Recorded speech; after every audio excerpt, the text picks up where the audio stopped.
आज की सबसे बड़ी खबर, 143 सांसद निलंबित, 143 MPs of Rajya Sabha and Lok Sabha suspended. आज के फोकस में काफी गंभीर सी बात है। वो 3-4 चीजें ऐसी हैं जो हाल ही में हुई, जो आगे आने वाले भविष्य के प्रति चिंता व्यक्त करती हैं। सबसे पहली चीज, अभी हाल ही में सुप्रीम कोर्ट के 5 जजों की बेंच ने आर्टिकल 370 को, जो कश्मीर की, जम्मू एंड कश्मीर की स्वायत्तता, ऑटोनॉमी के बारे में था, उसको सही करार दे दिया। बहुत दिनों से मामला लटका हुआ था और बहुत से लोग इससे एग्री करते थे। कुछ हद तक मैं भी करता था, क्योंकि मैं भी ये मानता था कि आर्टिकल 370 की जो रियल एसेंस थी वो वैसे भी काफी डाइल्यूट हो गई थी। बल्कि इसकी अपेक्षा शायद हमारे जो पुराने लीडर्स थे, जवाहरलाल नेहरू जी हिमसेल्फ, उन्होंने भी इसके बारे में एक जगह टिप्पणी की थी कि after some time article 370 will wear itself out. उन्होंने बहुत अच्छा आर्टिकल इसके बारे में लिखा था। तो आर्टिकल 370 जब चला गया तो इतना ज्यादा किसी को बुरा नहीं लगा। कुछ लीडरान, खासतौर पर कश्मीर के, उन्हें जरूर धक्का सा लगा कि जिस तरह से ये किया गया, पर बात आई गई सी हो गई थी। पर इतने में 2 बातें हुई।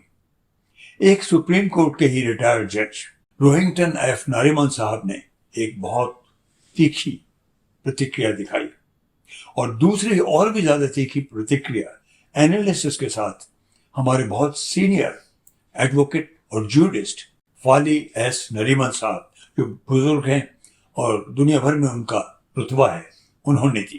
क्योंकि जो हुआ उससे शायद किसी को इतनी ज्यादा चोट नहीं लगी, पर जिस तरह से किया गया वो बहुत आपत्तिजनक था। और वही बात कहीं ना कहीं मुझे भी कचोट रही थी।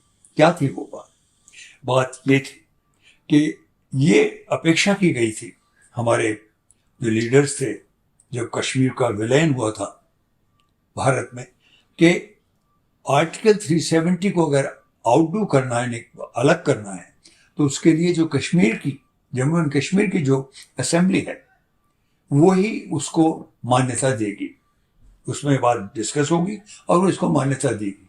तो 2 बातें, एक तो कहीं ना कहीं इसकी अपेक्षा की गई थी, लेकिन ये अपेक्षा भी साथ साथ थी कि उसको मान्यता जम्मू एंड कश्मीर की असेंबली वही देगी, फाइनल असेंबली, फाइनल जो उसकी एसेंट होगी। लेकिन क्या हुआ कि जिस वक्त ये चीज की गई, जम्मू एंड कश्मीर में गवर्नर का शासन आ गया।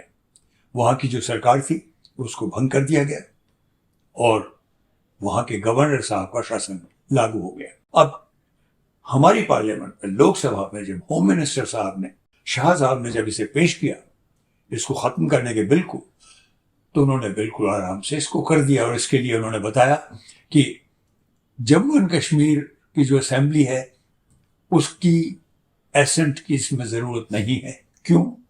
क्योंकि असेंबली डिसॉल्व हो गई थी। गवर्नर का डिसॉल्व नहीं हुई थी, मतलब उसको टेम्पररी सस्पेंड कर दिया गया था और गवर्नर साहब का शासन वहां था। और गवर्नर के शासन का मतलब यह है कि वो अधिकार हमारी पार्लियामेंट के पास आ गए। तो पहला उन्होंने जो दलील दी वो ये कि असेंबली की जो पावर्स थी वो गवर्नर के हाथ में आ गए, और गवर्नर रिप्रेजेंट करता है हमारी पार्लियामेंट को, तो वो अधिकार ऑटोमेटिकली पार्लियामेंट में आ गए, मतलब हमारी लोकसभा और राज्यसभा में आ गए। तो उन्होंने बड़े आराम से ये टेढ़े रास्ते से उसको असेंट कर दी कि जब हमारी पार्लियामेंट ने ये बिल लाकर उसे सस्पेंड किया है तो बिल्कुल लीगल है। बट ये लीगल नहीं था, ये एक तरह की चोरी थी। और ये अगर हो भी गया तो इसमें सबसे बड़ी प्रॉब्लम क्या है? प्रॉब्लम बहुत बड़ी है। जैसा कि रोहिंग्टन नरीमन साहब ने भी कहा और फाली नरीमन साहब ने भी कहा कि इससे खतरा हमारे संघीय ढांचे को है, हमारे फेडरलिज्म को है। क्योंकि हमारे कॉन्स्टिट्यूशन के तहत हर स्टेट्स की अपनी ऑटोनॉमी होगी, बहुत सारी चीजें, बहुत से अधिकार उनके अपने होंगे। इससे उसको खतरा है। कल को कोई भी राज्य, लेट्स से केरला, वहां पर आए दिन गवर्नर के साथ गड़बड़ चलती है।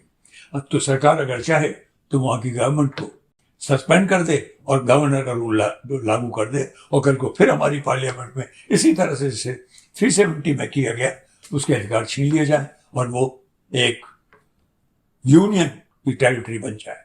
स्टेट जो उसका अधिकार है स्टेट होने का, एक राज्य होने का, वो छीन लिया जाए। कल को बंगाल में हो सकता है, कहीं भी हो सकता है। So this is a very dangerous portent. और देखिए, बांग्लादेश ईस्ट पाकिस्तान है जो कि पाकिस्तान का एक अंग था, वो अलग हुए। क्यों हुए?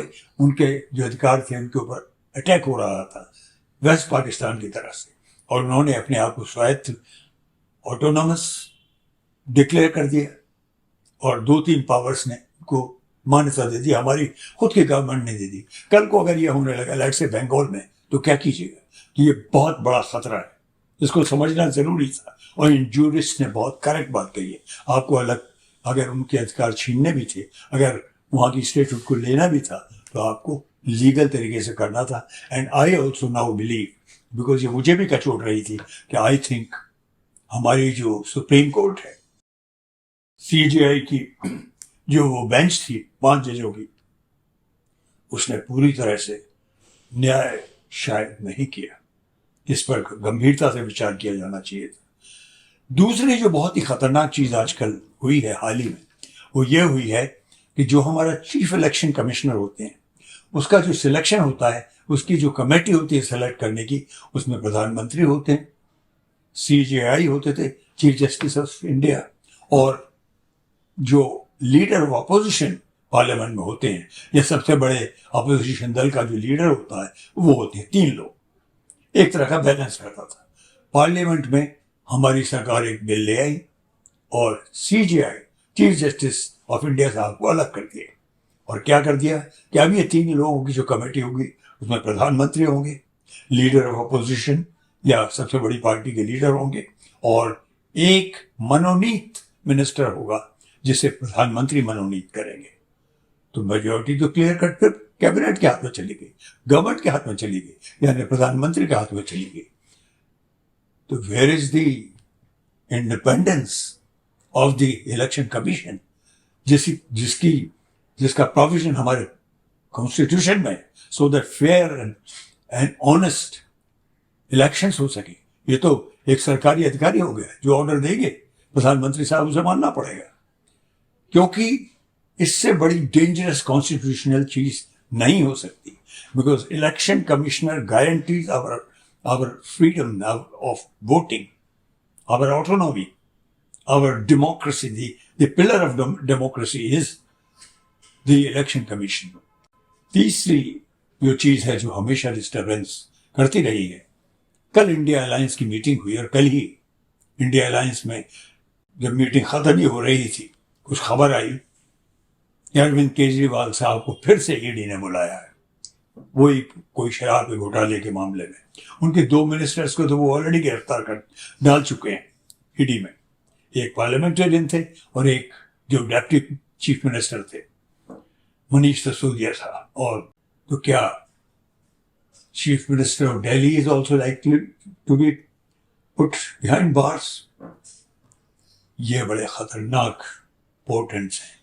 ईडी, सीबीआई, इनकम टैक्स, ये ऐसे तोते हो गए हैं कि इनको चाहे जब काटने के लिए भेज दो। This is very dangerous, and even more dangerous is what we said in the beginning, and that is 143 parliamentarians, MPs, have been suspended, and the bills have still been passed. Very major, important bills.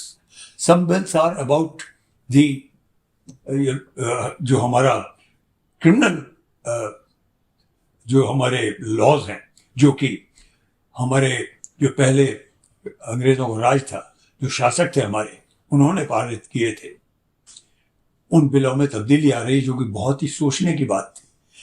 Opposition को almost खत्म करके वो पास कर लिए गए। Now this is A pointer for something extremely dangerous, and मैं बहुत seriously अपने आप से सवाल करता हूं, और ये सवाल आपको भी करना पड़ेगा इज इट पॉसिबल कि जो नेक्स्ट पार्लियामेंट्री इलेक्शंस होने वाले हैं मई में, वो शायद हो ही नहीं? अगर हमारी सरकार ये डिसाइड कर ले कि हम इनको 6 महीने के लिए प्रोरोग करते हैं बाय ऑर्डिनेंस, कैसे करेंगे?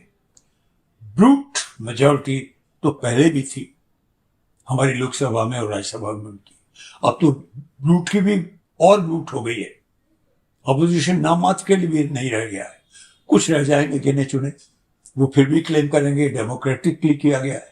हमने एक कानून पास किया क्योंकि लॉ एंड ऑर्डर ठीक नहीं है, सुरक्षा के मामलों को लेकर हमने ये डिसाइड कर लिया कि 6 महीने के लिए इलेक्शंस नहीं होंगे बाय एन ऑर्डिनेंस।